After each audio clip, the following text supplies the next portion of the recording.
bienvenidos al segmento de análisis internacional de Focus. En el marco de la crisis por COVID-19, la Asamblea ha autorizado al gobierno de El Salvador para endeudarse hasta por $3.500 millones. Si se concretan, El Salvador tendría comprometido cerca del 90% de su producción nacional en un año. Sin embargo, las drásticas medidas del presidente, que han sido calificadas como inconstitucionales y atentatorias contra los derechos humanos durante la emergencia, han sido rechazadas por la comunidad internacional. ¿Cómo afecta esta percepción a la competitividad de El Salvador en los mercados extranjeros? Para conversar sobre el tema, enlazamos hasta San José, Costa Rica, con Octavio Martínez. Él es director del Centro Latinoamericano para la Competitividad y el Desarrollo Sostenible CLACS del INCAE. Bienvenido a Focus, Octavio. Gracias por acompañarnos. Muchas gracias, Andrés, por la invitación y un saludo a toda la audiencia del programa Focus en El Salvador. Bien, en el marco de la pandemia en El Salvador, ¿cómo enfrentamientos entre órganos de Estado, violaciones a los derechos humanos y respeto a la institucionalidad afectan a la inversión y a la obtención de recursos para el país?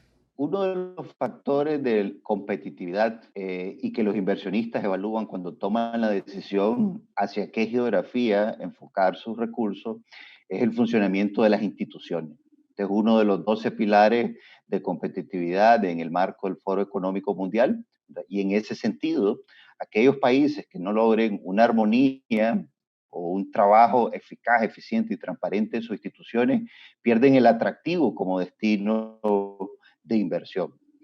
En general, en la región centroamericana y especialmente en el CEA4, arrastramos rezagos en el funcionamiento de nuestras instituciones. Yo diría que son rezagos prácticamente desde el siglo XIX. Estamos en deuda en ese aspecto y se convierten en obstáculos para atraer inversión extranjera y para que el inversionista doméstico también se sienta confiado en expandir sus operaciones, en invertir más en el país. Entonces, en ese sentido, se vuelve todavía más complejo cuando nos vienen los retos del siglo XX. Antes de esta pandemia estábamos hablando de los grandes retos que significan la transformación digital, la cuarta revolución industrial, el cambio climático, retos gigantes por sí mismos que el resto de países, otras regiones ya están enfrentando, enfocados en cómo ayudar a sus empresas a lograr esa transformación hacia esa nueva economía digital. Mientras que en nuestra región, el CEA4, además de esos retos, todavía tenemos la deuda gigante en el funcionamiento de nuestras instituciones. Entonces, en ese sentido, eso nos reta competitividad y nos reta atractivo como destino de estos inversionistas extranjeros. Ahora bien, ¿por qué en un contexto donde existe alta inestabilidad financiera, como en El Salvador, donde se necesita liquidez para atender la emergencia y endeudarse solo lo necesario, dada nuestra alta deuda acumulada, es importante ser competitivos a nivel internacional? ¿Por qué? Un nivel de deuda tan significativo lo que genera es una mayor percepción de riesgo país, una reducción en las calificaciones de riesgo y al final eso en lo que se traduce es un aumento del costo de capital para los inversionistas y el costo para financiar la deuda para el mismo país. Entonces, en el caso de los inversionistas extranjeros o locales, frente a un riesgo país mayor, van a tener que tener un costo de financiamiento mayor o demandar tasas de rendimiento superiores para hacer las inversiones, en este caso en El Salvador o en general en nuestros países. Entonces, en ese sentido, limita las oportunidades de inversión para el país por el lado del sector privado. Pero por otro lado, tenemos el problema del costo de la deuda en sí mismo. Tenemos que salir a colocar cerca de 2.000 millones de dólares en el caso de El Salvador, sino un poco más. Idealmente, estos recursos deberían venir de los organismos multilaterales en condiciones concesionales de plazo y de tasa, pero va a ser muy difícil que un FMI, que un Banco Mundial tengan la capacidad de darle todos los recursos que requieren todos los países del mundo de manera simultánea. Entonces, en ese sentido, El Salvador va a tener que tomar la decisión de emitir deuda en los mercados internacionales a los niveles y costos que demandan esos mercados internacionales. Y por ejemplo, en la última emisión que tuvo El Salvador, me parece por ahí de marzo, alrededor de 400 millones, la tasa que demandaron estos inversionistas fue del 9,5%, que es sumamente oneroso para un país. Y todavía en abril, las tasas de referencia para los bonos de países emergentes han seguido creciendo y en el caso particular de El Salvador están a nivel de 10,000 puntos básicos.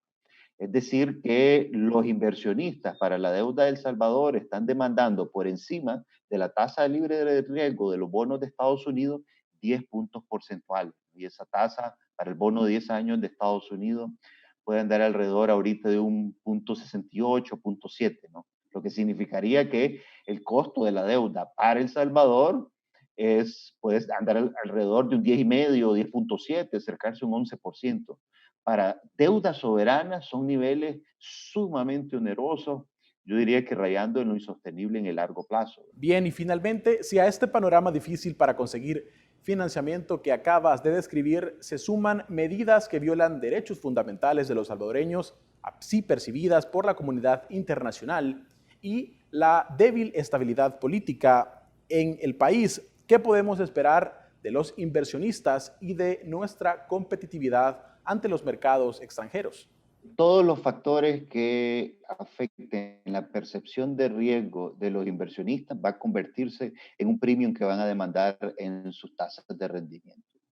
Entonces, en la parte macro y fiscal, por ejemplo, así como un nivel de deuda por encima de las líneas naturales o las recomendaciones de deuda sostenible para un país, los niveles de déficit fiscal más allá del límite recomendado para déficit fiscal, buen manejo de la política macroeconómica y la política fiscal del país, así como las dinámicas internas que de cierta forma generen esa percepción de que somos países donde no hay armonía entre los diferentes sectores, donde no hay Estado de Derecho, donde no hay respeto al funcionamiento de las instituciones y las leyes, al final eso se convierte en percepción de riesgo. Entonces, en la medida que generemos esa percepción de riesgo, los inversionistas van a reaccionar y demandar un mayor rendimiento por su inversión, porque al final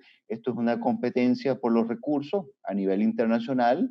El inversionista tiene una serie de opciones donde colocar sus fondos, sus inversiones, y en ese sentido van a ser premiados aquellos que puedan demostrar mayor estabilidad, menor percepción de riesgo, y en ese sentido generarle seguridad al inversionista para que demande tasas o rendimientos inferiores para estos países. Si al final los aspectos internos, de cierta forma, lo que representan es el clima de negocio y el funcionamiento del mercado, de las regulaciones dentro de los países.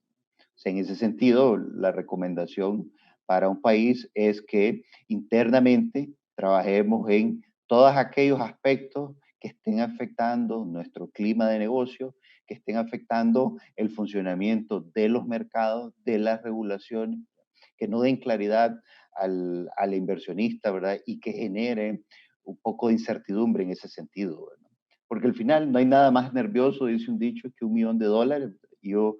O el inversionista quiere tener ese dinero en un ambiente que se sienta seguro, que sabe cuáles son las normas de trabajo y que sienta confianza de que estas no van a cambiar en el corto plazo, ¿no? Que hay estabilidad, que hay armonía entre los diferentes actores, ¿no?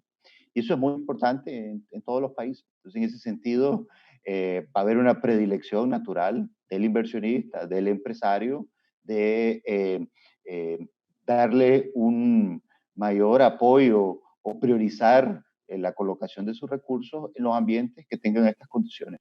Muy bien, muchísimas gracias, Octavio. Muchas gracias, Andrés, y a toda la audiencia de Focus. Con esto concluimos este segmento. Para ver más contenido, ve a focustv.com.